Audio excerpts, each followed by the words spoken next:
Have you ever been abandoned in a foreign country by the person you trusted most? Because that's exactly what my husband did to me on our 12th anniversary trip to Paris. But here's the thing he didn't count on. I'm the one who controlled all our money. And before you feel sorry for him, trust me, you're about to hear why he deserved every single second of what came next. My name is Pamela. I'm a 38-year-old head nurse from Chicago, and for 12 years, I built a life with a man I thought was my partner. I worked double shifts so Justin could chase his dreams at his advertising firm. I managed our bills, raised our 2 kids practically solo, and kept our household running while he collected promotions and praised me as his rock. I ignored the late nights, the secretive phone calls, the way his attention drifted whenever I needed him. Why? Because I believed in us, in our family, in the promises we made. So when he surprised me with tickets to Paris, just the 2 of us, no kids, no stress, I thought we were finally getting our marriage back. I'd always dreamed of seeing the Eiffel Tower with the man I loved. We landed on a beautiful spring morning, and for exactly one perfect day, everything felt magical. He held my hand through the Louvre, called me his masterpiece in front of the Venus de Milo. That night at the bistro, sharing wine and escargot, I actually believed him when he said, "This is us starting fresh." But by day 2, he was glued to his phone, distant, irritated. That evening, he suggested we split up. He'd check out bars while I shopped alone. I should have known something was wrong, but I wanted to give him space. I wandered the Champs-Élysées by myself, buying souvenirs for our kids back home, trying not to feel the growing pit in my stomach. He never came back to our hotel that night. At 7 a.m., after I'd been up all night panicking, imagining him mugged or lost or worse, I got a text that shattered my world. "Pam, I need time for myself. This trip is my chance to have fun without responsibilities. Staying at a friend's place, use the card for your stuff, see you back home." Read that again, our anniversary trip, and he abandoned me to have fun without responsibilities. I sat on that hotel bed, tears streaming down my face, feeling more alone than I'd ever felt in my life. But then I looked at that text again. Use the card for your stuff. Our joint credit card, the one I managed, the one linked to every account we had. That's when the tears stopped. That's when something inside me shifted from heartbroken to ice-cold strategic. Because Justin made one critical mistake. He forgot who really held the power in our marriage. And if you think you know where this is going, trust me, you have no idea. Before we dive into how I made him regret every single choice he made, hit that subscribe button below. You're going to want to see how this plays out. This is the story of how my husband abandoned me in Paris for fun until his credit card stopped working. The hotel room felt smaller with every passing minute. I sat on the edge of the bed, staring at that text message until the words blurred together. Fun without responsibilities. Like I was just another obligation he needed a vacation from. Like 12 years of marriage, 2 children. And countless sacrifices were weights he could simply set down in a foreign city. My hands trembled as I called Rachel. It was 2 a.m. in Chicago, but my sister answered on the 3rd ring, her voice thick with sleep. "Pam? What's wrong? Are you okay?" The concern in her voice broke something open inside me. "He left me, Rach. Justin he left me here." "What do you mean, left you? Left you where?" "In Paris, at the hotel.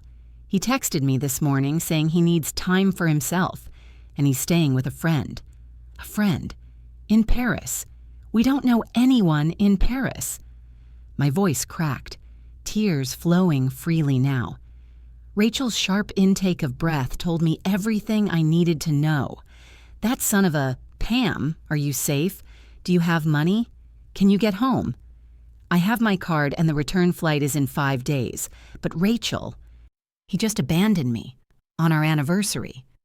The words tasted bitter. How do I explain this to Aaron and Olivia? "You don't. Not yet."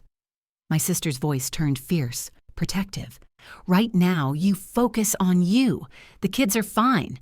They're asleep. They had a great day at the park. You just breathe. And then you figure out your next move." After we hung up, I did something I never thought I'd do. I opened our banking app and checked our joint credit card activity. My nursing shifts required careful attention to detail, tracking vitals and medications with precision. That same clinical focus kicked in now as I scrolled through the charges. $450 at Hotel Le Marais, a luxury boutique hotel in the Marais district. I Googled it immediately. 5-star, boutique suites with champagne service. Our hotel in Montmartre cost $120 a night. $200 at Club Rouge. Timestamp, 11:47 p.m. last night, while I'd been pacing our room, terrified he'd been hurt. $180 at Le Ciel Étoilé, a romantic rooftop restaurant. Timestamp, 8:30 p.m. last night, for two. My breath caught. The wine, the restaurant, the luxury hotel upgrade. He wasn't alone. He'd never been alone. For two, I whispered to the empty room. The betrayal cut deeper than abandonment. He'd brought someone with him. Planned this. While I'd been excitedly packing, imagining our romantic reunion, he'd been coordinating with who? Some woman from work? An online affair? How long had this been going on? Rage replaced the tears. Hot, righteous rage that burned away the shock and hurt. I'd carried this family on my back. I'd worked 60-hour weeks so he could take that promotion that required networking dinners and late strategy sessions. I'd raised our children while he claimed he was building our future. I'd managed every bill, every budget, every financial decision, while he enjoyed the fruits of my labor. And this was how he repaid me? By using our money, mostly my money, to wine and dine another woman in the city of love while I sobbed alone in a hotel room? My phone buzzed. Another charge notification, $85 at a lingerie boutique. Something inside me snapped clean in half, not into pieces, into something sharp, something dangerous. Justin wanted fun without responsibilities? He was about to learn what it meant to have neither. I opened my laptop with steady hands, tears dried now, replaced by cold calculation. Time to take inventory of exactly what I was working with. Our banking dashboard loaded. 3 checking accounts, 2 savings, 1 joint credit card, and Justin's personal credit card that I'd added myself to years ago for emergencies. He'd forgotten I had that access. Men always forget the details. Joint checking, $8,450, mostly my nursing paychecks from the last month. Justin's salary direct deposited here too, but I'd been paying the mortgage, the kids' school fees, groceries, everything. My personal savings, $23,000. Money I'd been quietly setting aside from overtime shifts. Money Justin didn't even know existed because he never looked at the statements I managed. His personal savings, $3,200 of stuff, pathetic for a man who claimed to be climbing the corporate ladder. Joint savings, $15,000. Untouched emergency fund that I'd built, dollar by dollar. His personal credit card. I clicked through to the statement and my stomach dropped. Not from shock this time, from fury. $3,000 in charges from the past 6 weeks. All in Chicago. All at places I recognized. Jewelry stores, upscale restaurants in neighborhoods we never went to. Hotel charges at the Four Seasons. Flowers from an expensive florist. This wasn't spontaneous. This was systematic. This was a full-blown affair, funded by our joint finances, hidden in plain sight because he assumed I'd never check his personal card. But I wasn't just the wife who paid the bills. I was the head nurse of a trauma unit. I'd managed million-dollar budgets for medical equipment. I'd negotiated with insurance companies and hospital administrators. My salary? $127,000 a year. Justin's? $98,000. For 12 years, I'd been the primary breadwinner while he played the big shot at his ad agency. I'd paid for this Paris trip almost entirely from my savings, $6,000 for flights, hotel, and expenses. I'd wanted it to be perfect, to be ours, and he'd turned it into the backdrop for his infidelity. My phone lit up with a text from Rachel. "Kids miss you both." Aaron asked why Dad isn't answering his calls. Called him twice today. Should I be worried? I stared at that message. Our son, 10 years old, calling his father. and Justin was too busy with his friend to answer, too busy spending money on lingerie and champagne to talk to his own child. That was the moment something inside me didn't just break, it transformed. Yes, he'd abandoned me. Yes, he'd cheated on me, but ignoring his children, making our son feel unimportant while he pursued pleasure? That crossed a line from betrayal into something unforgivable. I typed back to Rachel. Tell Aaron that Dad is doing work stuff. His phone is having issues. Tell him I love him and I'll call tomorrow morning my time. And Rachel, don't tell Justin I asked you to say that. If he calls, tell him the kids are fine and I'm having a wonderful time. Pamela, what are you planning? I'm planning to teach my husband the most important lesson he's ever learned. You don't abandon the woman who built your life.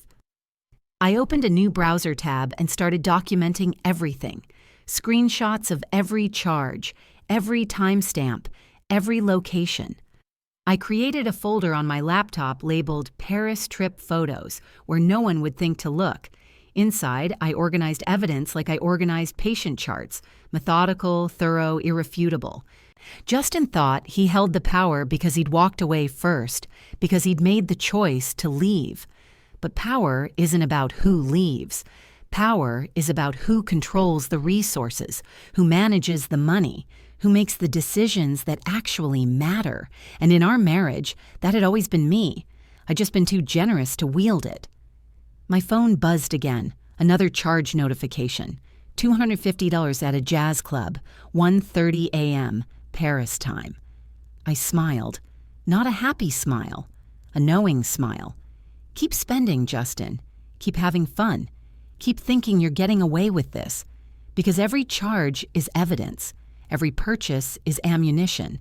And when I'm done, you're going to wish you'd stayed in that hotel room with your wife instead of running off to play bachelor with someone else's future. If he only knew what was coming.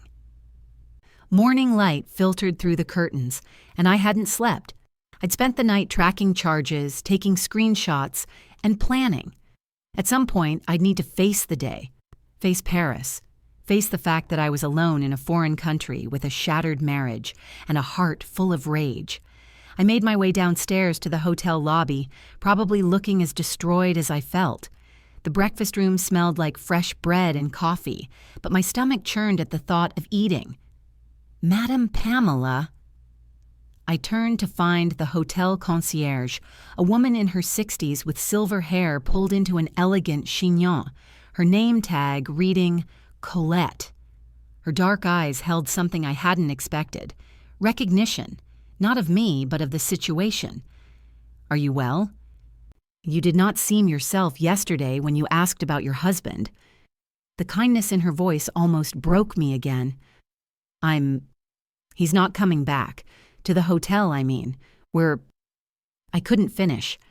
Colette's expression shifted from concern to understanding. Ah, I see. Come. She gestured to a quiet corner of the lobby away from the breakfast bustle. Sit with me a moment. I will bring you coffee. Real coffee. Not that American water. Despite everything, I almost laughed. She returned minutes later with 2 cups of espresso and a plate of croissants. 32 years ago, Colette began sitting across from me. My husband brought me to Venice for our anniversary. Beautiful city, non. He told me he needed to visit an old friend for dinner one evening, asked me to stay at the hotel, rest. I thought nothing of it. She sipped her espresso, eyes distant with memory. He did not return that night, or the next. I was young, stupid with love. I waited 3 days before I went looking. You know what I found? I shook my head, transfixed. Him, with his secretary, in a cafe, laughing like he had not abandoned his wife in a foreign country. Her jaw tightened. Ma chérie, a man who abandons his wife reveals who he always was. You simply did not see it until he showed you. What did you do? A slow smile crossed her face, and I saw steel beneath the elegance. I took the remainder of our travel money, which I controlled, and I had the most magnificent week in Venice, alone. I ate at the finest restaurants, bought myself jewelry, saw every museum, and when I returned to Paris, I filed for divorce and took half of everything he owned. including the apartment in the 6th arrondissement that his mother left him. You didn't just accept it. Accept it? Non, I used it. His cruelty revealed his character, and his character was weak. But me? She tapped her chest. I was strong. I simply had not known it yet. You, Madame Pamela, you are the same. I'm not strong, I'm destroyed. No, you are angry. Anger is not weakness. Anger is clarity. She leaned forward, her voice dropping. And you control something, oui? The money? The accounts? I blinked. How did you? Because you are a woman who runs things. I can tell. You manage. You organize. Men like your husband, they believe they are powerful because they make the choice to leave. But real power? Real power is controlling what they need. She smiled. You control his money, no? Slowly I nodded. Then, ma chérie, you do not need to cry. You need to plan. She stood, smoothing her skirt. And if you need anything at all, you come to Colette. We women, we must help each other teach these men what it means to be truly alone. As she walked away, something crystallized inside me. Not revenge, justice. There was a difference. I returned to my room with purpose instead of despair. Colette was right. I'd been thinking like a victim when I should have been thinking like what I was, a woman who'd spent 12 years managing complex systems under pressure. In the trauma unit, we didn't panic when someone coded. We followed protocol. We assessed. We strategized. We executed. This situation required the same approach. I opened my laptop and created a document. Operation Paris. Objective, not to hurt Justin. That was petty.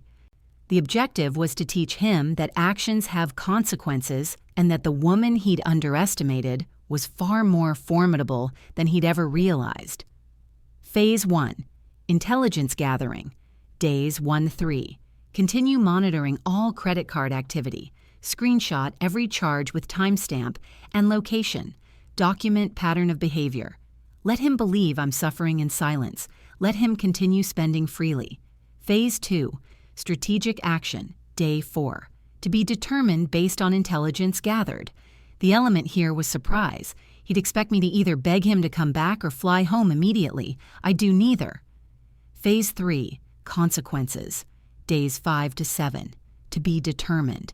But they would be legal, justified, and absolutely devastating.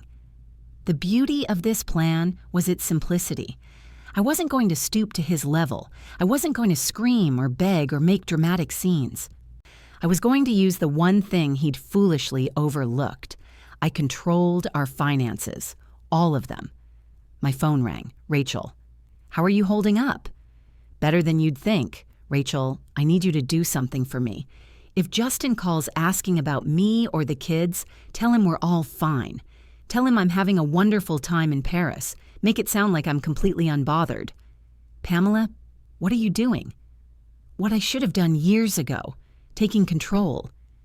I paused, choosing my words carefully. Don't tell the kids anything yet. If they ask about Dad, say he's busy with work stuff. But document everything, every time he calls, doesn't call, what time, what he says. Can you do that? You're building a case.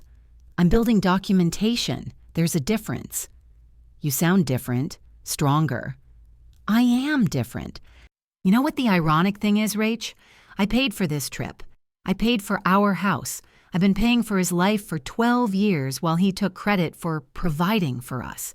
He's about to find out what it's like when the bank account actually belongs to the person who filled it. After we hung up, I checked the credit card activity again. New charges. $320 at a men's clothing store. $180 at another restaurant. $150 at a wine bar. I smiled at my screen. Spend it all, Justin. Every euro. Because you know what? I'm about to give you a masterclass in what fun without responsibilities really looks like. I opened our joint bank account and transferred my last 3 paychecks, $15,000, into my personal savings account, the one he didn't know existed. Then I moved another $10,000 from our joint savings into that same account. Technically, my money anyway. I'd earned it. I left exactly $2,000 in the joint checking, enough to cover bills back home, enough to prove I wasn't being vindictive, not enough for him to continue his Parisian vacation. Then I opened a new text to Justin. Having an amazing time. Paris is beautiful. You should see the Musée d'Orsay. The art is breathtaking. Hope you're enjoying your time with your friend. 3 dots appeared, disappeared, appeared again, then, glad you're okay. That was it. No apology, no explanation, just relief that I wasn't interfering with his fun. Perfect. If he only knew what was coming next. I woke up on day 3 feeling something I hadn't expected. Powerful. Maybe it was Colette's words echoing in my head. Maybe it was knowing I had $38,000 safely tucked away in my personal account while Justin spent freely from a rapidly dwindling joint fund. Or maybe it was the simple fact that I'd stopped crying and started calculating. I booked an appointment at a salon Colette recommended in Le Marais. The stylist, a woman named Elodie, transformed my practical nurse ponytail into long, flowing curls that framed my face. She shaped my eyebrows, applied subtle makeup that made my brown eyes pop. "You look like a woman who knows her worth," she said in accented English. I barely recognized myself in the mirror. I looked free. Next, I found a boutique tucked along Rue du Faubourg Saint-Honoré, the kind of place I'd normally walk past because the price tags made me think of Aaron's braces and Olivia's dance lessons. But today? Today I was spending from the joint account, the one Justin told me to use for my stuff. I bought a wine-red wrap dress that hugged every curve I'd earned through 12 years of standing on my feet in a hospital, strappy heels that made my legs look miles long, a leather jacket that screamed confidence. $950 total. Expensive? Absolutely. But still cheaper than Justin's luxury hotel upgrade. I posted a photo on Instagram, me in front of the Eiffel Tower, golden hour light making everything glow, wearing my new dress and a genuine smile. Caption, Paris is teaching me so much about myself. Sometimes you need to be alone to remember who you are. Paris vibes. Finding me, living my best life. Within minutes, comments poured in from friends and co-workers. "You look amazing! Where's Justin? Girl, you are glowing." I didn't answer the questions. I just liked the compliments. Meanwhile, I kept my banking app open in another tab. The charges from Justin's side told their own story. $200. Club Le Baron. 1:45 a.m. $350. Breakfast at luxury hotel. 1:25 hours taxi to Versailles. Interesting, I just been there. $800. Cartier jewelry store.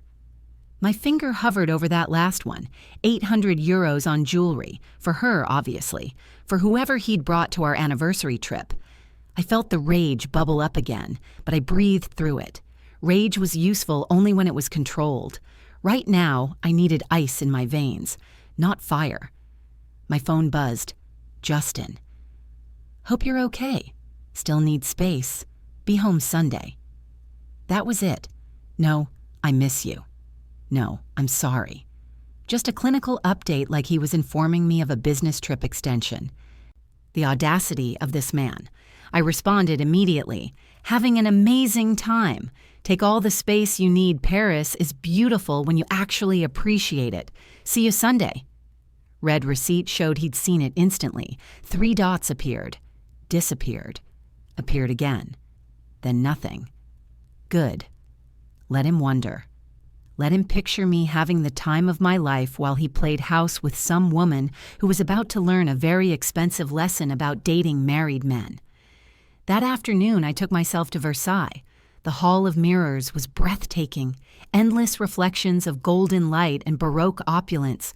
I stood there, one woman among hundreds of tourists, and I thought about Marie Antoinette, another woman who'd been betrayed, abandoned, underestimated. She'd lost her head. I was going to keep mine and use it. I dined alone at a cafe overlooking the Seine that evening, ordering the most expensive wine on the menu, a Chateau Neuf du Pape that tasted like liquid velvet. $85 for a single glass. I savored every drop. My phone showed 3 missed calls from Justin, no voicemails. He never left voicemails when he wanted something. He expected immediate availability. I texted him at 10 p.m. Sorry, was at a wine tasting. Phone was off. Everything okay? His response came instantly. Fine, just checking in. Liar. He was checking to see if I was broken yet. If I was sitting in that hotel room crying, waiting for him to come back and forgive me for whatever imaginary sins justified his betrayal. But I wasn't broken. I was just getting started. Day 4 began with coffee and croissants with Colette in the hotel courtyard. She'd become my unexpected confidant, and I'd told her everything. The charges, the jewelry, my suspicions. You want to see him? See who he is with? She asked it casually, like she was suggesting a museum visit. I have his location, I admitted. Through the credit card charges. He's at Hotel Le Marais. Then we go. We watch. You need to see the truth with your eyes, not just numbers on a screen. An hour later, we sat at a cafe across from Hotel Le Marais, 2 women sipping espresso and watching the entrance like detectives on a stakeout. Colette wore oversized sunglasses and a silk scarf, every inch the elegant Parisian. I'd learned from the best. Patience, Colette murmured. Men like him, they are creatures of habit. Late breakfast, then they emerge, thinking the world belongs to them. She was right. At 11:20 a.m., Justin walked out of the hotel lobby and my entire body tensed. He wasn't alone. The woman beside him was young, mid-20s at most, with long blonde hair and beach waves and skinny jeans that probably cost more than our monthly grocery bill. White, conventionally pretty, and completely unaware that she was part of destroying a family. But what made my blood run cold was what she wore on her wrist, a delicate Cartier love bracelet, rose gold, 800 euros worth of bracelet that my husband bought with our money. They stopped at the hotel entrance. Justin pulled her close, hands on her waist, and kissed her.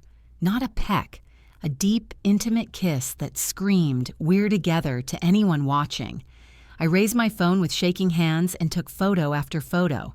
The kiss, the bracelet, his hand on the small of her back. Her throwing her head back, laughing at something he said, every moment of betrayal documented in high-resolution detail. "Breathe," Colette whispered. "Breathe and watch. You need to see everything." They walked down the street, his arm around her shoulders like they were any normal couple on vacation. As they passed a cafe, I heard her voice carry back. "Can't believe we have 3 more days, Justin. This is like a dream." Justin's response was too quiet to hear, but he was smiling. Actually, smiling. 3 more days. He'd planned a week-long affair vacation while I sat alone in a cheaper hotel. "Follow them?" Colette suggested. "No, I have enough." My voice came out steady despite the rage threatening to choke me. "I just need to know who she is." Back at the hotel, I did what any betrayed wife in the digital age would do. I became a detective. The photos showed her face clearly. I ran her image through reverse image search, cross-referenced with Justin's LinkedIn connections, scrolled through his company's employee directory. There, Brianna Mitchell, junior account manager, joined Stenson Marketing Group 8 months ago. Her Instagram was public, because of course it was. Young, naive, posting gym selfies and brunch photos. Her bio said, "Living my best life Chicago girl with big dreams." Yeah, well, your dreams just became my nightmare, Brianna. I scrolled back through her posts. 6 months ago, a photo at a company happy hour. Justin visible in the background. 5 months ago, a casual office photo where they were standing suspiciously close. 4 months ago, cryptic posts about exciting new chapters and unexpected connections. This had been going on for months. The Paris trip wasn't spontaneous. It wasn't him having a midlife crisis. It was calculated, premeditated betrayal. He'd planned to bring his mistress to our anniversary trip, probably told her some story about us being separated already, about this being his vacation that he deserved. And she'd believed him enough to fly across the Atlantic and wear jewelry bought with his wife's money. My hands shook as I compiled everything into my documentation folder. Photos of them kissing, screenshots of her Instagram showing the Cartier bracelet, her employee profile, the timeline of their affair. I texted Rachel. Found her. Her name is Brianna. She works at his company. Oh, I have photos. Rachel's response was immediate. What? Send them. I did. And within seconds, oh, Pam. Oh, honey. I want to kill him. Actually kill him. Get in line, I typed back. But I have a better idea. I opened my banking app and stared at the joint credit card, the one Justin was using to fund his romantic getaway, the one that, legally, I had every right to manage since I was the primary cardholder. My finger hovered over the Report Lost Stolen Card button. Colette's words echoed, "You have power now. What will you do with it?" I pressed the button. Card reported stolen. A replacement will be sent to your address on file. Then I smiled. For the first time in 4 days, I smiled with genuine satisfaction. "Welcome to day 5, Justin," I whispered to my phone screen. "This is where your vacation ends and my education begins." The credit card company was surprisingly efficient. By 9 a.m. Paris time, Justin's card was frozen. Mine, the replacement with a new number, was being expressed to my hotel and would arrive by evening. I imagined the moment he'd find out. Would it be at breakfast? Lunch? Maybe he'd try to buy Brianna another expensive gift, standing at the counter while the card reader flashed that beautiful word, declined. I didn't have to imagine for long. My phone exploded at 11:47 a.m. Justin. "Card's not working." Justin. "Pam, fix it." Justin. "This is ridiculous, Justin. I'm at a restaurant and the card got declined." Justin. "Answer your phone." I put my phone on airplane mode and ordered another glass of wine. I was sitting at Le Jules Verne, the Michelin-starred restaurant on the Eiffel Tower, watching Paris stretch out beneath me like a city of possibilities. The tasting menu cost $190 per person, but it was worth every cent to eat in peace while Justin panicked. The sommelier brought a 2015 Bordeaux that tasted like velvet and summer nights. "To Madame dining alone but never lonely," he said with a knowing smile. "To being exactly where I'm supposed to be," I replied, raising my glass. 2 hours later, sufficiently wined and wonderfully satisfied, I turned my phone back on. 17 missed calls, 9 texts, escalating from annoyed to desperate to angry to desperate again. Justin. "Pam. Where are you?" Justin. "This isn't funny." Justin. "I need you to call the bank. Now." Justin. "We're stuck here. They won't let us leave until someone pays." Justin. "Pamela." I responded at 2:30 p.m., my fingers steady and sure. Oh no, must be a fraud alert. You know how banks are when you use cards overseas. I'll call them Monday when we're home and everything will get sorted out. The 3 dots appeared instantly. Justin. "Monday?" "Pam, I need money now. We have dinner reservations tonight." Justin. "This is our vacation." Justin. "Use your card and I'll pay you back." I almost laughed. Use my card to fund his affair? The audacity. I only brought the joint card. You know, I don't like carrying multiple cards when traveling. Maybe use your personal card? Or ask your friend for help? Long pause. The dots appeared and disappeared 3 times. Justin.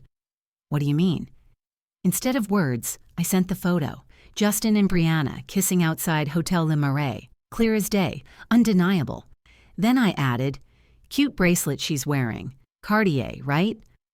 Hope she appreciates it. That was going to be Olivia's college fund contribution for this month." The dots appeared, disappeared, appeared, disappeared. Nothing. Radio silence. I poured the last of my wine and gazed out at the Eiffel Tower, lit up against the twilight sky. Somewhere out there, Justin was panicking, explaining, scrambling, watching his perfect affair vacation crumble because he'd forgotten one crucial detail. I controlled everything. "Check, please," I said to the waiter. He brought the bill, $390 for one of the finest meals of my life. I paid with cash from my personal account, the one Justin didn't know existed, and left a generous tip. As I walked through the Eiffel Tower's observation deck, taking in the view of Paris at night, my phone buzzed with one final text from Justin. Justin, Pam, please, let me explain. This isn't what it looks like. I typed and deleted 3 responses, finally settled on, it's exactly what it looks like. Enjoy figuring out dinner. I hear the McDonald's near Gare du Nord takes cash. Then I blocked his number. For tonight, anyway. Tomorrow we'd talk, but on my terms, not his.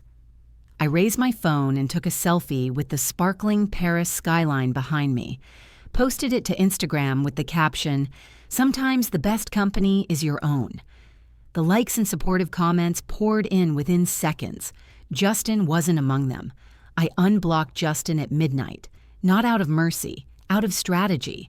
I wanted to see him spiral, wanted to watch the texts roll in as he realized the woman he'd abandoned actually held all the cards. The messages came flooding through like a dam breaking. Justin. Pamela? Please, Justin, I know you're angry, but this is extreme. Justin, you can't just leave me stranded here. Justin, we had to borrow money from the hotel desk just to eat Justin. This is financial abuse. I stared at that last text. Financial abuse. The man who'd spent 12 years letting me work double shifts while he built his career. The man who'd taken credit for every promotion I'd enabled with my support. The man currently on an affair vacation funded by MI earnings was calling me abusive. I poured myself a glass of wine from the minibar, $15, charged to the room that I was paying for with my money, and crafted my response carefully. Financial abuse? That's interesting. Let me tell you what financial abuse actually looks like.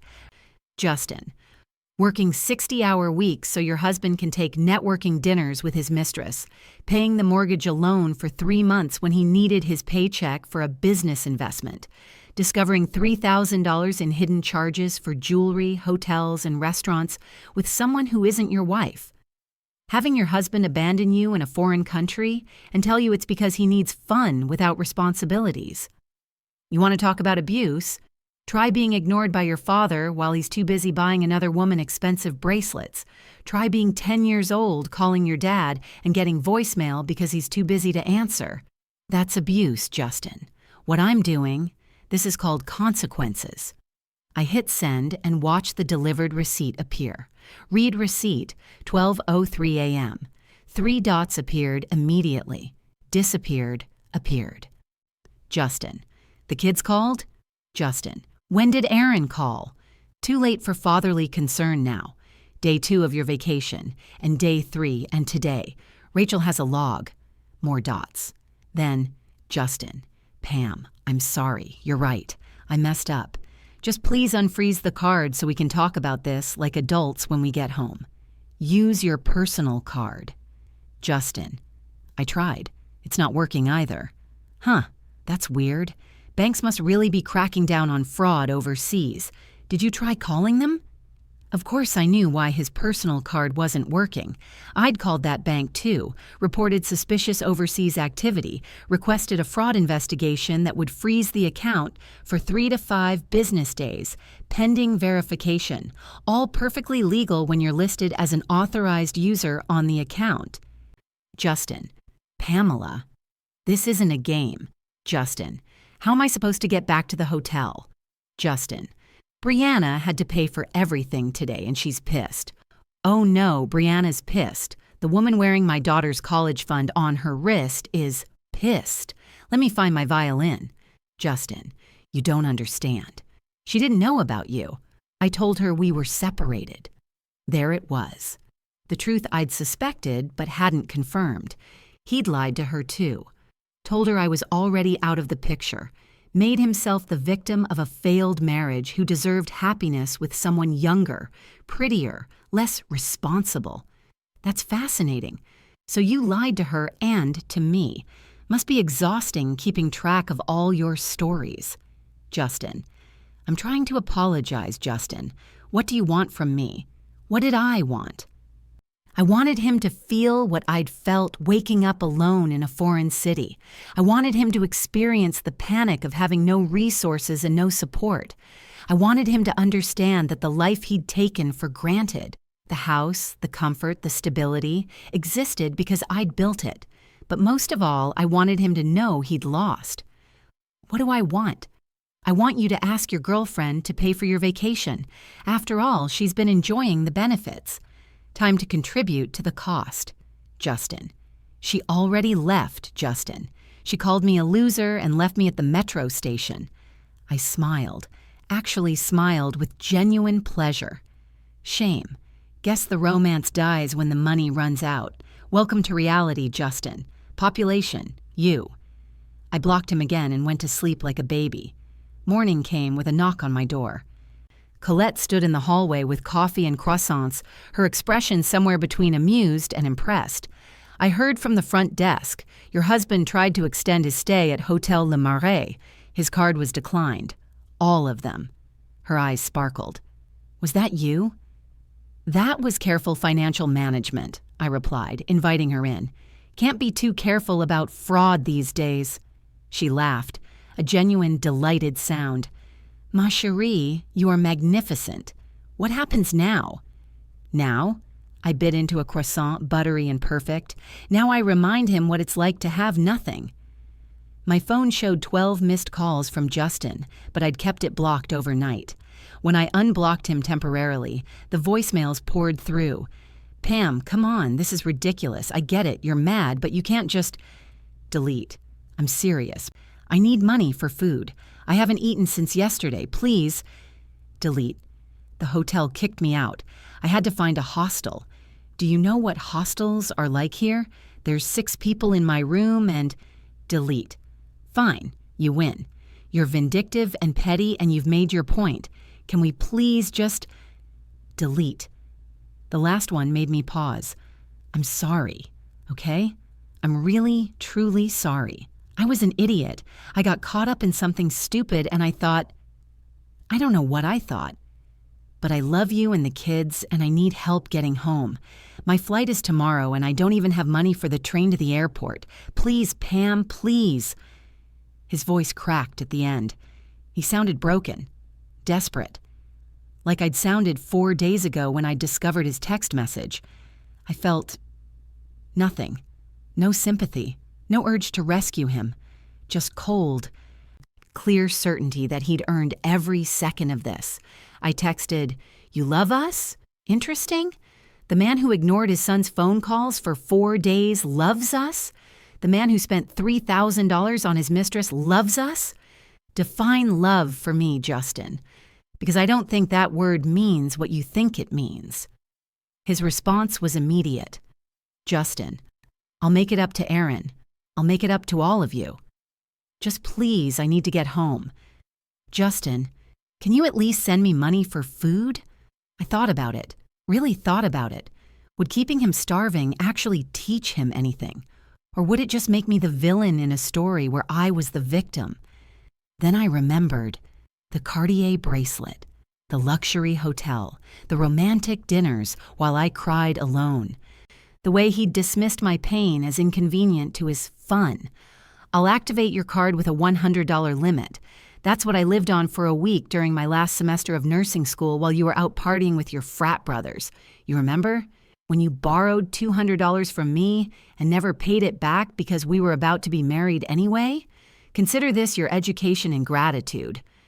I called the credit card company and put exactly $100 back on his card, just enough for a cheap hostel, bread, cheese, and maybe a metro pass to the airport. Not enough for comfort, not enough for dignity, just enough to survive. Exactly what he'd left me with, emotionally speaking. My phone rang, Justin's name on the screen. I answered. "Thank you," he breathed. "Thank you, Pam. I didn't do it for you. I did it so my kids don't have to explain why their father starved in Paris because he's an idiot. But Justin, when you get home, you need to find somewhere else to stay. Rachel's documenting everything for my attorney. This marriage is over. Pam, don't say that. We can work through this. You brought your mistress to our anniversary trip. You spent our money on her. You ignored our children. What exactly is there to work through? Silence. Then, quietly, where's Brianna now? The question was so absurd I almost laughed. You're asking me about your girlfriend. Really? Why don't you call her? She blocked me. She said She said things. I just thought maybe you knew where she went. Justin, your mistress abandoned you when you ran out of money. Do you understand how poetic that is? Do you see the irony? You left me for fun, and the woman you left me for ditched you the second you couldn't pay. Maybe reflect on that during your budget hostel stay. I hung up. Colette, who'd been listening quietly, raised her coffee cup. To Pamela, the student has become the master. I clinked my cup against hers. To teaching old dogs new tricks. My phone buzzed. Rachel, tell me everything. He's broke, alone, and sleeping in a hostel while his mistress blocked his number and his wife is sipping wine on the Champs-Élysées, I told Rachel, barely able to contain my satisfaction. Rachel's whoop of joy through the phone was so loud I had to pull it away from my ear. Pamela! Oh my God, you're my hero. You're actually my hero. I'm printing this on a t-shirt. My sister froze her cheating husband's credit cards in Paris. It'll be a bestseller. Focus. Rach, I need you to do something for me. Anything, name it. Call Justin, act concerned. Ask him when he's coming home. Really lay it on thick about the kids missing him. Aaron actually has been asking, you know. I had to tell him Daddy's phone is broken. My heart clenched. My baby boy worrying about his father while his father bought jewelry for another woman. Make sure Justin knows that. Guilt is powerful. Oh, he's going to drown in guilt. I'm going to make him feel like the worst father in history, which, spoiler alert, he currently is. Rachel called him on speakerphone so I could hear. It was masterful. Justin. Oh, thank God you answered. I've been worried sick. The kids keep asking when you and Pam are coming home. Aaron. Justin, Aaron cried at bedtime last night. He said he had a nightmare and wanted his daddy, but you didn't answer when I tried calling you. I could hear Justin's voice, small and defeated. I know, Rachel, I know. My phone's been having issues for 4 days. What kind of issues? Are you okay? Is Pam okay? Because honestly, the kids are starting to notice something's wrong and I don't know what to tell them. Tell them I love them. Tell them I'll be home tomorrow and everything will be fine. Will it be fine, Justin? Rachel's voice turned steel. Because Pamela called me yesterday and she told me everything. Silence on the other end. You brought another woman to your anniversary trip? Your anniversary trip? With Pamela, who practically raised your kids alone while you played big shot at work. Rachel, it's complicated. It's not complicated. It's actually really simple. You're a cheater. You're a liar. And you're about to be a divorced deadbeat unless you get your act together. These kids deserve better than a father who ignores their calls to buy jewelry for his girlfriend. She was just, I don't care what she was. What matters is what you are. And right now, you're someone I don't even recognize. Pamela deserves better. Aaron and Olivia deserve better. Hell, even your mother deserves better. My mother? What is she? Oh, you didn't know. Pamela called her. Your mom knows everything. She's furious with you. She actually apologized to Pamela and offered to testify in court about what a dedicated mother she's been. I heard something that might have been a choked sob through the phone. So here's what's going to happen, Rachel continued, her voice softening slightly. You're going to get on that flight tomorrow. You're going to come home, and you're going to face what you've done like an adult. No excuses. No justifications. You're going to look at your wife, your amazing, patient, hardworking wife, and you're going to apologize. Then you're going to figure out where you're staying because it won't be at the house. Are we clear? Yes, Justin whispered. Good. Now say goodbye because I need to call your mother and tell her you're alive, since apparently you can't be bothered to do that yourself. Rachel hung up and immediately called me back. How was that? Rochella Perez, you are a force of nature. Just wait until we get to court. I'm documenting everything. I've got timestamps, screenshots, recordings. This man is going down harder than the Titanic. I love you. I love you too. Now go enjoy Paris. You've earned it. Justin's flight was at 2 p.m. the next day. I knew this because I'd checked our shared calendar, the one I'd set up years ago to coordinate our lives. The one he'd clearly forgotten gave me access to everything. At 6 a.m., my phone lit up with a final desperate message. Justin. Pam. I don't have money for the train to the airport. The 100 is gone. I need at least $30 for the RER and maybe food, please. I stared at the message while drinking my coffee. Colette sat across from me in the hotel courtyard, reading a French newspaper and occasionally glancing up to check my expression. Is he begging? She asked in her elegant accent, like a dog. Good. Will you give him money? I considered it. The vindictive part of me wanted to say no, wanted him to figure it out, to beg strangers, to feel completely and utterly helpless. But the strategic part, the part that had spent 12 years being the adult in our marriage, knew that if he missed his flight, this would drag on. He'd find a way to blame me, and I was done with him blaming me for his choices. I'll give him exactly enough. I reactivated his card and added $50, not a cent more. Me, $50 added. That's for the train and a sandwich. Don't ask for anything else. Justin. Thank you, Justin. Pam, when I get home, can we please talk? Justin. I know I don't deserve it, but I'm asking for a chance to explain. Me? No. Justin. No, we can't talk? Or no, I don't deserve it? Me? Both. You don't deserve it, and we won't talk. Not the way you want. When you get home, you'll find your belongings packed. Rachel has instructions to have them on the front porch. Your mother has agreed to let you stay with her until you find an apartment. You are not to contact me except through my attorney. You will coordinate visitation with the kids through Rachel for now. Do you understand? The 3 dots appeared and disappeared multiple times. Finally. Justin, this is really it? You won't even give me a chance to fix this. I took a screenshot of the photo of him kissing Brianna and sent it. Me. You fixed it yourself when you did this, on our anniversary, with our money, while our son called you crying. Me. Some things can't be unfixed, Justin. They can only be learned from. Consider this your education. Justin, I love you. The words sat on my screen and I felt nothing. No flutter, no hope, no pain. Just emptiness where 12 years of love used to be. Me. You love the life I built for you. The house I maintained, the money I earned, the support I provided, the stability I created. But me? The actual person? You haven't loved me in a long time. Maybe you never did. Maybe you just loved what I did for you. Me? Enjoy your flight home. Try not to spend your last $50 on another woman's jewelry. I blocked him, permanently this time. Colette reached across the table and squeezed my hand.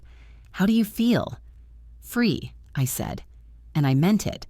For the first time in 12 years, I feel completely free. What will you do with this freedom? I pulled out my laptop and opened an email I'd been drafting. The subject line, request for extended leave of absence. I'm going to stay in Paris for 3 more days. I'm going to see the Musée d'Orsay and the Sainte-Chapelle and the catacombs. I'm going to eat pastries for breakfast and drink wine with lunch and take long walks along the Seine without checking my phone every 5 seconds to make sure my husband hasn't bankrupted us. I'm going to remember who Pamela is when she's not someone's wife or someone's mother or someone's nurse. Just Pamela. And after Paris? After Paris, I'm going home, and I'm filing for divorce, and I'm going to build the life I actually deserve instead of the life I settled for. Colette smiled. Bon, this is the correct answer. That evening, Colette and I sat in a wine bar in the Marais, the same neighborhood where I discovered Justin's betrayal just days earlier.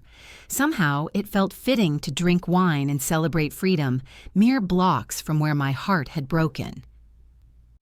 You know what the strangest part is? I swirled the Sancerre in my glass, watching the light catch the liquid.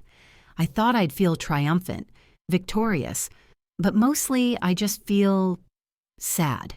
Not for him, for the time I wasted. It was not wasted, Colette said firmly. You have 2 beautiful children, Na. You have knowledge now about what you will and will not accept. You have proved to yourself you are strong. These things are not waste. Aaron and Olivia, my voice caught. They're going to be devastated. Aaron worships his father, or did, and Olivia, she's so sensitive. How do I explain that Daddy chose to hurt us? You tell them the truth, adjusted for their age, that sometimes adults make choices that hurt others, that loving someone does not mean accepting their bad behavior, that you are protecting them by insisting on respect and honesty. She paused. Your children will learn from this too. They will learn that women do not have to tolerate betrayal, that mothers can be both soft and strong, that actions have consequences. I nodded, wiping away a tear that had escaped. I just wanted the fairy tale, the happy ending. Ma chérie, this is your happy ending. It is just not the one you expected. Colette raised her glass. To Pamela, who came to Paris for an anniversary and left with her self-respect. We clinked glasses and drank deeply. My phone buzzed, a text from Rachel. He landed. Mom has him. He looks like hell. Good.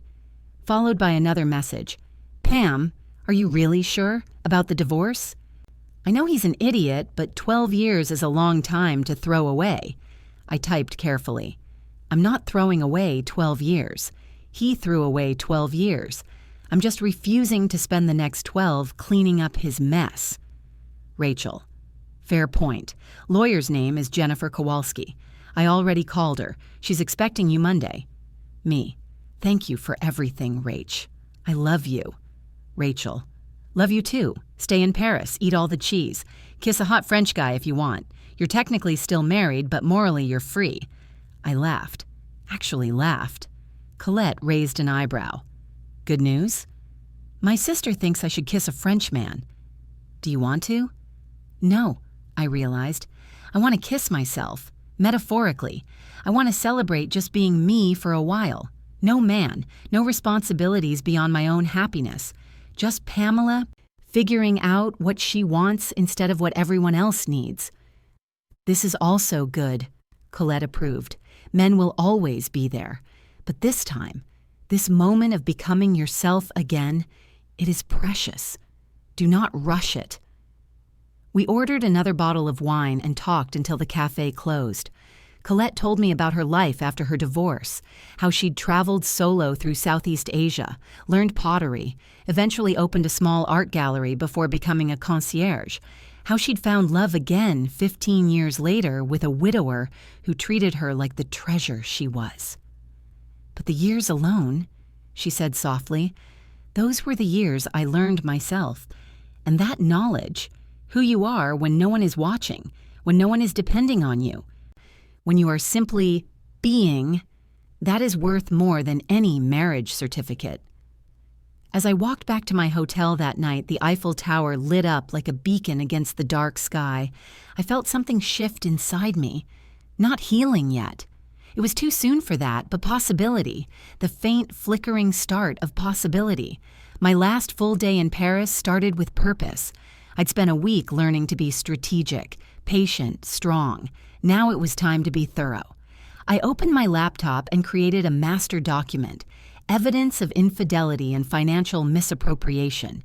Every photo, every screenshot, every credit card charge, organized chronologically with notes and context. The jewelry purchase, the hotel upgrades, the romantic dinners, photos of Justin and Brianna kissing, her Instagram posts with dates and locations that matched his charges. A timeline showing the affair had lasted at minimum 4 months. But I wasn't done. I had his passwords. He'd never changed them from the defaults I'd set up years ago when I'd taken over our finances. Men were so predictable. I logged into his personal email, and there they were, months of correspondence with Brianna. March 14th, Can't stop thinking about last night. You make me feel alive again. P doesn't understand me anymore. April 3. Booked us a room at the Four Seasons for Friday. Tell your roommate you're visiting family. May 10th. What if we just went away together? Like really away? Paris, maybe. I've always wanted to take someone special to Paris. May 11th. Wait, but what about your anniversary trip? From Brianna. May 11th. That's the beauty of it. I've been planning to tell P I want a divorce anyway. Why not make the trip about my freedom? About US? She'll never know. And after, I'll tell her it's over. That the Paris trip made me realize I want something different. I read that exchange 3 times. He'd planned to use our anniversary trip to end our marriage. He'd intended to abandon me in Paris as some kind of dramatic gesture, then come back and divorce me. Paint himself as the victim of a dead marriage who'd found love with someone younger, prettier, more fun. Brianna's response, "This feels wrong, but also exciting. You promise she won't be hurt?" Justin's reply, "She'll be fine, she's tough. She doesn't need me anyway. She makes more money than I do and basically runs everything. If anything, I'm doing her a favor by letting her be free." My hands shook as I screenshot everything. He thought I didn't need him. Thought abandoning me was doing me a favor. The rage I'd been managing threatened to overflow, but I channeled it into action. I downloaded every email, every photo, every piece of evidence, compiled it into a folder that would make any divorce attorney weep with joy. Then I called Jennifer Kowalski, the attorney Rachel had found. "Ms. Kowalski, my name is Pamela Hayes. I need to file for divorce, and I have documentation you're going to want to see." "What kind of documentation?" "The kind that proves my husband planned to abandon me in Paris, has been having an affair for 4 months with a coworker, spent over $5,000 of marital funds on said affair, and lied to everyone involved about the status of our marriage. Oh, and ignored his children for a week while buying his mistress jewelry." Silence. Then, "Mrs. Hayes, with this evidence, you'll get primary custody and a very favorable settlement. Can you send me everything?" "Sending now. Welcome to the rest of your life. It's going to be much better than the life you're leaving behind." I hung up and smiled. "Welcome to day 8, Pamela," I whispered, "the first day of everything." The flight home felt different than the one leaving Chicago 10 days earlier. Then I'd been nervous, hopeful, clutching Justin's hand and dreaming of rekindling our romance. Now I sat in my window seat alone, sipping champagne I'd upgraded myself to, watching the Atlantic pass beneath me with a sense of calm certainty. I'd left Chicago as someone's wife. I was returning as myself. Rachel picked me up from O'Hare, and the moment I saw her face, equal parts concern and pride, I nearly broke down. But I didn't. I'd done enough crying in Paris. Now was the time for action. "He's at the house," Rachel said as we loaded my luggage. "I tried to keep him away, but he still has a key, and he insisted on being there when you got home. Said he needed to see you to explain. Pam, he looks terrible, like he hasn't slept in days." "Good." Rachel glanced at me, eyebrows raised. "Damn, Paris changed you."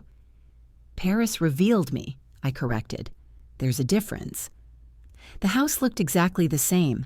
Tidy lawn that I'd hired someone to mow, flowers I'd planted blooming in the beds, the blue door I'd painted last spring, my sanctuary, my home that I'd built with my money, my effort, my care. And Justin thought he could just waltz back in like nothing had happened. I opened the door and immediately heard them, Aaron and Olivia, squealing with joy. They came running down the hallway, crashing into me with the force of 2 small hurricanes. "Mommy!" Olivia wrapped around my waist. "You're home! We missed you so much!" Aaron hugged me tight, his face buried in my shoulder. "Mom, why didn't Dad come back with you? Rachel said his phone was broken, but he's here now and he won't really talk to us and something feels wrong." My heart cracked. My observant, sensitive boy, he knew. Maybe not the details, but he knew something had shifted. Hey. I knelt down to their level, cupping both their faces. Mommy and Daddy had some grown-up stuff happen on the trip. Nothing for you two to worry about, okay? What matters is that I'm home and I love you both more than all the croissants in Paris. Did you bring us presents? Olivia's eyes lit up. Of course I did. Eiffel Tower keychains. Berets and chocolate that's way better than American chocolate. Yes! They ran toward my suitcase, and that's when I saw him. Justin stood in the doorway of our living room, my living room, looking like a man who'd been through war, unshaven, dark circles under his eyes, his clothes rumpled like he'd slept in them, which, given the hostile situation, he probably had. Our eyes met, and I felt nothing. No anger, no love, no pain, just emptiness where a marriage used to be. Pam, his voice cracked, you're home. We need to talk. I made mistakes, but... I held up one hand, my voice perfectly calm. Not in front of the kids, but not in front of the kids. I smiled, but it didn't reach my eyes. Rachel, can you take Aaron and Olivia to get ice cream? My treat. Use my card, the new one I got in Paris. Rachel understood immediately. Come on, kiddos, Auntie Rachel is buying. Let's leave Mom and Dad to talk boring adult stuff. But I want to hear about Paris, Olivia protested. And you will, baby girl. Tonight at bedtime, I'll tell you all about it. But right now, I need to handle something, okay? Aaron studied my face, then Justin's, then nodded slowly. Okay, Mom, come on, Liv. Let's go. As the door closed behind them, the silence in the house became deafening. Justin and I stood 15 feet apart, a distance that felt like miles, like continents. Pam, please. Sit down, Justin. My voice was ice cold, controlled in a way that made him flinch more than yelling ever could. Sit down and don't say a word until I'm ready to hear it. He sat on the couch, our couch that I'd picked out, that I'd made the payments on. He perched on the edge like a guest, like someone who knew he didn't belong here anymore. I remained standing. Power dynamics matter. You look tired, I observed clinically. Hostile not comfortable? Or maybe it's guilt keeping you awake. Pam, I'm so sorry. I know I messed up, but if you'd just let me explain. Oh, you'll explain. You'll explain everything. But first, you're going to listen. And then, Justin, then you're going to learn what consequences actually look like. His face paled. Whatever he'd imagined this homecoming would be, this wasn't it. Good. I picked up the remote control and turned on our television. Justin watched, confused, as I connected my laptop via HDMI. My hands were steady. My heart was calm. 12 years of managing crisis situations in the ER had taught me how to maintain composure when everything inside wanted to scream. So, I began. Still standing while he cowered on the couch. You wanted to explain. I'm giving you 5 minutes. Tell me your story. Tell me why you abandoned your wife in a foreign country on your anniversary. Tell me about Brianna. Tell me about the $3,000 you spent on your affair. Tell me about ignoring your son's phone calls while you bought jewelry for another woman. Go ahead, I'm listening. Justin's mouth opened and closed. Pam, I was confused. I've been feeling trapped for so long. The kids, the house, the responsibilities. I felt like I was drowning. And Brianna, she made me feel young again, free, like I was someone other than just a husband and father. I know it was wrong, but I didn't mean to hurt you. You didn't mean to hurt me, I repeated flatly. You planned a vacation with your mistress on our anniversary trip, but you didn't mean to hurt me. It wasn't like that. Then what was it like, Justin? Help me understand. Because from where I'm standing, it looks exactly like a man who took his wife's money, his wife's trust, and his wife's love, and threw it all away for a 25-year-old who doesn't even like you when you're broke. He flinched. She meant nothing. It was a mistake, a stupid, selfish mistake.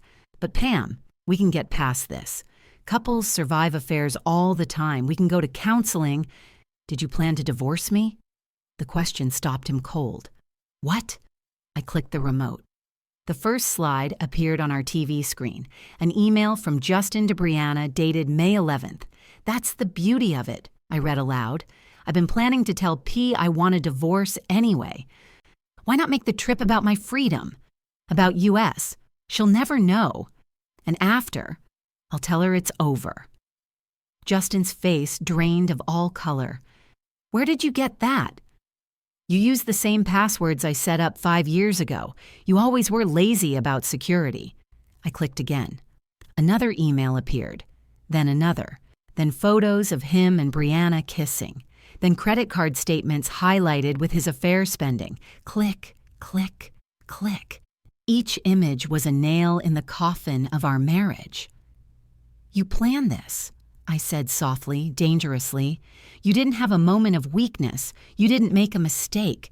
You systematically orchestrated betraying me, using my money to fund it, and you intended to abandon me in Paris as some kind of dramatic statement before divorcing me.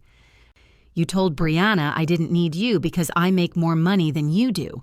You told her that leaving me was doing me a favor. Pam, I was just talking. I didn't really mean... Stop. The word cracked through the air like a whip. Stop lying, stop minimizing, stop acting like this was some accident. You made choices, deliberate, calculated choices.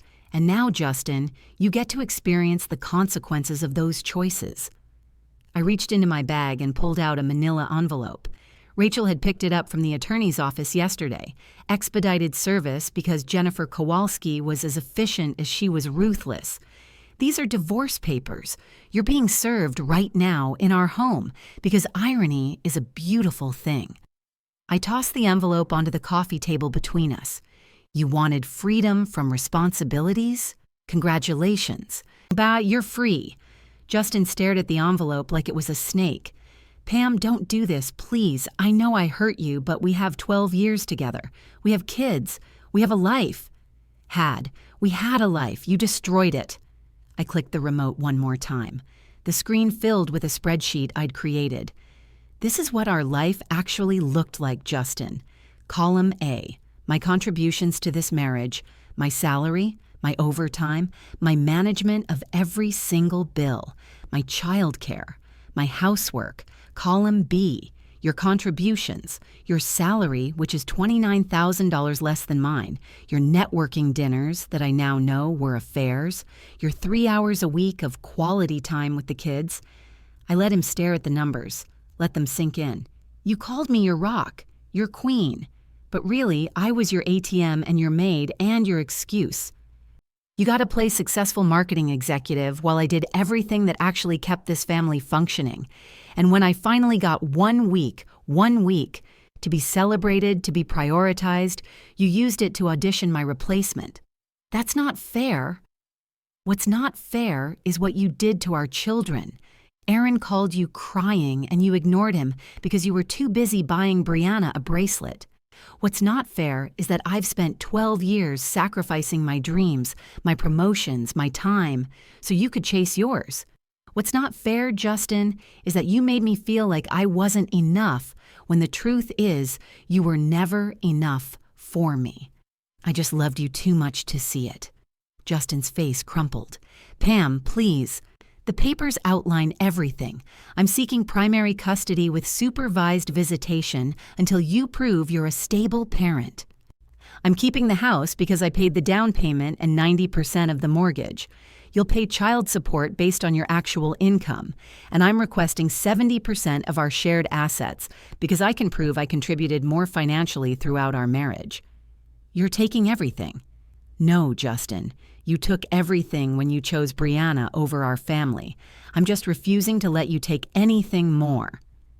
I walked to the door and opened it. You have 10 minutes to collect whatever personal items you need for the week. Rachel will supervise a full pack-up later. Leave your key on the counter when you go. Pamela, leave now, before I call the police and tell them you're trespassing. He left, broken, humiliated, destroyed. Exactly how he'd left me in Paris. The next 3 months moved with the swift, merciless efficiency of justice finally served. Justin tried to fight the divorce. His attorney, a mediocre family lawyer he could barely afford, argued that I was being vindictive, that his one mistake shouldn't cost him his family and his assets. Jennifer Kowalski destroyed those arguments with the precision of a surgeon and the ruthlessness of a general. "Your client didn't make one mistake," she told the judge during our preliminary hearing, presenting the folder of evidence I'd compiled in Paris. "He made approximately 147 documented decisions over 4 months to betray his wife, misuse marital funds, and prioritize his affair over his children's well-being." The judge reviewed the evidence with increasingly raised eyebrows, the emails, the receipts, the photos. The timeline showing Justin had ignored his son's calls while spending money on his mistress. When he finally looked up, his expression was ice. "Mr. Hayes, I'm granting Mrs. Hayes' request for primary custody and awarding her 70% of marital assets. You'll also be responsible for child support and 50% of college funds. Additionally, I'm ordering you to reimburse Mrs. Hayes for the documented affair-related expenses from your personal accounts, not marital funds. We'll reconvene in 60 days to finalize." Justin's face crumbled, but the consequences didn't stop there. Someone, I suspected Rachel, though she denied it, sent an anonymous email to Justin's company HR department detailing his affair with Brianna, a clear violation of their workplace relationship policy. Both Justin and Brianna were suspended pending investigation. Brianna was eventually demoted and transferred to a different division. Justin was fired. "Creating a hostile work environment through inappropriate relationships," the termination letter stated. He'd lose his severance package too, since he'd violated company ethics policies. His mother, my former mother-in-law, who I'd always adored, testified at our custody hearing. Not for her son, for me. "Pamela has been the primary caregiver for those children since birth," she told the court, her voice steady despite the tears in her eyes. "My son made choices that broke his family. Those children need stability, love, and a parent who puts them first. That parent is Pamela." Justin's social circle evaporated. The couples we'd been friends with, the ones I'd hosted for dinner parties, had organized game nights with, sided with me. His college friends stopped returning his calls when they learned the truth. He posted something vague on social media about going through a difficult time, and the comment section filled with people who'd already heard my side of the story. "Funny how abandoning your wife in Paris and cheating with a coworker counts as a difficult time for you," one mutual friend commented. 6 months after Paris, the divorce was final. I got the house, primary custody, 70% of our savings. Justin moved into a studio apartment across town, picked the kids up every other weekend under Rachel's supervision, and lived with the reputation of the man who'd had everything and thrown it away for nothing. His fun without responsibilities had cost him everything that actually mattered. 6 months after Paris felt like 6 years, not because the time dragged, but because of how much I'd changed. How much had shifted in my world. I stood on the sidelines of Aaron's soccer game on a crisp October afternoon, the sun warm on my face, watching my son score a goal and jump with pure joy. Olivia sat beside me on the blanket, doing homework and occasionally looking up to cheer for her brother. We'd found our rhythm, the 3 of us. A new normal that didn't include waiting for Justin to cancel plans or make excuses. I'd taken the promotion at the hospital, the one I'd turned down twice before because it wasn't the right time for the family.